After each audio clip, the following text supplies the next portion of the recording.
Although police initially said no one was hurt in the incident, Michael Umbas, a volunteer with the Widodo campaign, was later quoted in local media saying that 7 volunteers had been injured, including one person with a damaged eardrum.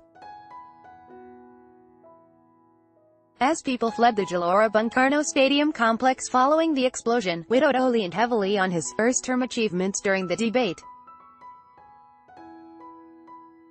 The explosion hit a tree outside the Gelora Bung Karno stadium complex in Jakarta on Sunday night, sparking fears of a bomb attack during the presidential debate. Credit: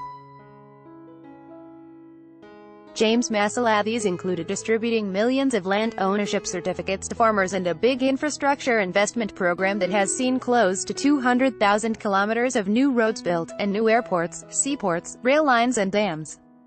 Both men pledged to pursue energy self-sufficiency and reduce the use of fossil fuels, at a time when energy subsidies have contributed to growing government debt. By using bioenergy from sources such as palm oil, we hope 30% of total palm production will go to biofuel. The plan is clear, so we will not rely on imported oil, Widodo said.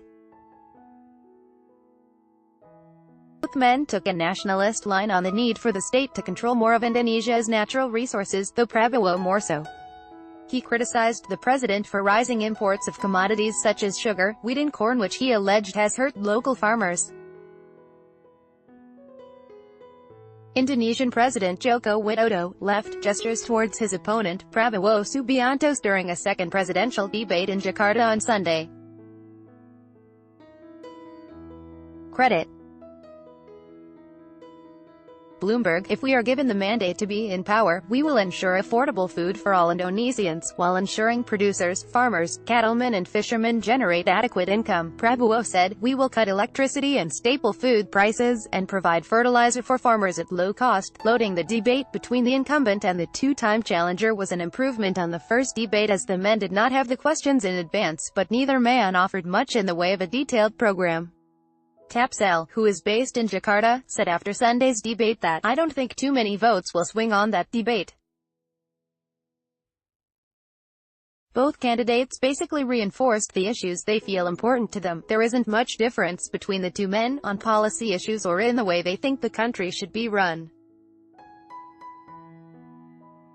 That's why you get more traction recently around people saying they just won't vote," he said. "People are saying the debates are boring, and there is some traction around goal-putting, abstaining from voting, and while the environment was one of the 4 topics up for discussion, Tapsel noted that climate change barely rated a mention all night. Both candidates didn't say much because they just don't have much to say," he said. The president still enjoys a commanding lead in opinion polls of up to 20 points over Prabowo, according to surveys in late January, though a recent Indikator Politik Indonesia survey showed the gap may be narrowing, with wires